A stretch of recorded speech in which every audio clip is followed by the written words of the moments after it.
Hey guys, welcome back to UKDiver. If it's your first time here, then just welcome. I'm glad you're here. I know I am very glad to be here. But the question is where the hell is here? Well, we are here, or I am here, with Neil and the respective wives and girlfriends at the Bel Air, which is part of the Azul Resort. And this is basically our off-gassing hotel after we got off the boat. So yes, I have finally been on my first ever Egyptian liveaboard, and we got off the boat yesterday and took yesterday just to chillax, find us feet, get around the hotel. So it's probably time I made a start on the Egypt series really. So what's going to happen is I'm going to split this series down into 3 parts. So this first one, I'm just going to talk to you about boat life really, what to expect when you get on, how it all works, what the week looks like, so you know it doesn't come as a surprise to you when you go on your Egyptian liveaboard, because I'm assuming that's why you're watching, because you're thinking of going on one of these, which I can tell you now I would highly recommend. So that's going to be video 1. Video 2 is we'll have a look at some of the diving. I'll look at the tour that we did, and we'll have a look at some of the footage, some of the selected highlights. It's not going to be hours and hours of all the cool video that I took, because there is lots.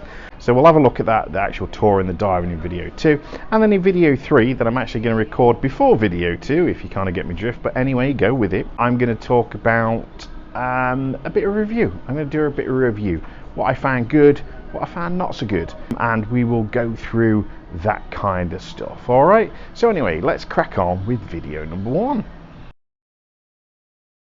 As I've already said, guys, we got off the boat yesterday after doing a 7-day trip with Emperor Divers aboard their Superior boat. The tour that I've done is the Northern Reefs and Wrecks tour. Now, there was a couple of reasons for choosing that particular safari that I'll go into in video 2, but for now you just need to know that's what I did. We flew out of Manchester. That was all fine despite the recent chaos they've had there. We didn't have any issues. So we flew out, but we flew out a couple of days early just because the price of the flight coming on the Friday was vastly more expensive than coming on the Wednesday. So what we did is we stayed in a little hotel called Bella Vista, which is Emperor Divers' kind of partner hotel. I think it was something like €36 a night, all inclusive. You know what? It was okay. It wouldn't be the hotel that I picked if I was staying for more than a couple of nights, but for a couple of nights it's fine. So if you are coming and you're going to be here like a week before, I would skip the Bella Vista and book somewhere like Bel Air and treat yourself to a little bit more luxury. So anyway, along came Friday and we got picked up from the hotel about 5:30ish, and we were taken to the boat. So the transfers are done by Emperor Divers to and from the boat. So we had to make our own transfers from the airport to the hotels, and then when we leave here, again, I'm arranging the transfer. So they only give you 2 transfers. So we opted to go, you know, from the hotel to the boat, and then from the boat to the hotel. They send one of their vans over, so it's an Emperor Divers van, Emperor Diver member of staff. They come and collect you and drop you off at the boat. And really, that's where the chaos starts, to be honest with you, because it's just madness. You've got 20 plus divers all sort of turning up at the same time, and there's just luggage all over the deck, there's dive gear all over the deck, there's people flying around everywhere, and it gets a little bit overwhelming. So the very first thing you do when you get on the boat is take your shoes off, and they take them off you. As well as your passports, weirdly. Yeah, so whatever shoes you're wearing, they'll take them off you, put them in a big bag, and they go under the deck, because boat rules are no shoes on the boat, which is just like a general boating rule I know from my boaty friends. The dive guides are there, take you into the saloon, and basically what you've got then is sort of 30 minutes worth of paperwork. Another dive medical form to fill in and saying, no, you're all okay. They take your COVID status, take a photograph of your NHS pass, so do have that available. If you haven't got your own diving insurance, and we're not talking about BSAC insurance here, guys, because that's third party only, they insist you must have your own insurance. I've got Dan insurance for the year. If you haven't, then it's not a problem, you can purchase it on site. They check all that, go through all the paperwork, get you to sign lots and lots and lots of stuff. Then basically they give you sort of an hour then to go and put your kit together. A bit of advice, we were sat, if you're looking from the stern of the boat forward, we were sat in this top right hand side on the first 2 seats here. Avoid that like the plague, because if you have a windy week like what we had, them 2 seats there cop the full brunt of the wind, and when you just go out of a dive, it is bracing. It slices through you until you're dry. Once you're dry, it's not so bad, but when you come out and you're wet, it's absolutely freezing. So I'd also recommend you take some kind of poncho or something like that. We got the Fourth Element storm ponchos. Thank you, Fourth Element. It was a bit whether to bring them or not, but honestly they were essential for there because it was so breezy. So try and get somewhere in the middle of the boat. So once you've got your kit set up, they run you through where the cabins are, and they give everybody cabins. And we were extremely lucky that we got allocated actually a triple cabin. It's room 13, and there are two on Superior anyway. There are two double rooms. There was a honeymooning couple, so they had the one up on the upper deck, and we were given the second one, so that was a bit of a bonus. So this particular room has a double, a single on the side, so obviously there were only two of us, so the single made a great place to store luggage, and basically we just lived out the cases for the week. So that was a very nice little upgrade. But most of them are little twin cabins, and again, I'm not going to do a boat tour or anything like that, guys. If you want a boat tour, go to Emperor's website. I will leave links up above and down in the description below, because they've got a 360 boat tour of their boat, so I can't do any better than that. So you may as well go and check it out there instead. But yeah, the room was nice and very spacious. So after we'd done sort of getting at least the luggage chucked in the room and starting to get a little bit settled, then unfortunately you've got hours of briefings. So this starts off with a boat safety briefing, and they tell you what to do in the event of a fire, sinking, and all that good stuff. After that, you have a general dive briefing, so how the diving is going to work over the week. So again, pretty standard stuff. Most boats have two guides on. The group will then get split between the dive guides. Okay, so you'll have group 1 and group 2, and group 1 dives first, group 2 dives second, and that alternates during the week on a day-by-day basis. So if you group 1 first day, you'll be group 2 the second, and it's basically just to make sure that the diving flows across the deck. Otherwise you've got 20 odd people trying to kit up on a deck that's not going to take 21 people. You must have your own DSMB and be proficient in its use. If you don't bring your own DSMB, they will supply one, but the one they supply is crap. Really, guys, I've never seen anything like it. It's a DSMB, and it's got this, like, I want to say it's string, but it's not string. It's like woven strands of polyester or something with a little lead weight on. So to deploy it, you've got to get it out, unwind all this stuff as the lead weight takes it down, then you get hold of it, inflate it, and then catch the line as it goes up, kind of thing. I've never seen them before. I'm probably sure they're pretty common elsewhere in the world, but I've never seen it before, so I would highly recommend you bring your own DSMB. DSMBs at all times, torches for night diving, obviously safety, that kind of stuff. So they run you through this kind of stuff. So it's a couple of hours of briefings. Once that's kind of done, it's kind of the mad rush over on day 1. So you can sort of get settled in, unpack some of your cases, and then you get fed tea. That's day 1 done. Sort of, well, I say day 1. Day 0, let's call it, is done. On the first day, it's a little bit different to the rest of the days. So you got a little bit of a lie-in. We didn't have to get out of bed till I think it was 7:30. Then you have some breakfast, then a dive briefing. So on Emperor, everybody has to do a checkout dive. It doesn't matter whether you've dove 2 years previously or you've dove the weekend previously like I have. You have to do the checkout dive. So I have no idea what weight I was going to need. So what they do is they have the guys there they've got 2 kilos and 1 kilos on the boat, and they have a load stacked up, and basically you jump in the water and see how you get on. If you can sink, then you're fine. If not, a bit more weight. If you sink like a stone, take a bit of weight off, and the guys will pass it backwards and forwards for you. Then you go off and do an actual proper dive, which is quite nice, and we did that in Dolphin House, a site called Dolphin House, but again, I'll go through all the sites with you in the second video. And then when you come back, you must demonstrate deploying a DSMB, so whether it's your own or whether it's one of the rental ones you can borrow. For anybody diving in the UK, this is stuff you can do in your sleep, I'm absolutely sure. After that, you go off to somewhere else and you do another dive, and then that's it. And then it's all pretty relaxed and done for about, I don't know, 6 o'clock. There's no night dive on the first day. So that's it, you chill out and kick back and relax. And it's kind of that lulls you into a false sense of security, because from then on, things get pretty brutal, I've got to be honest.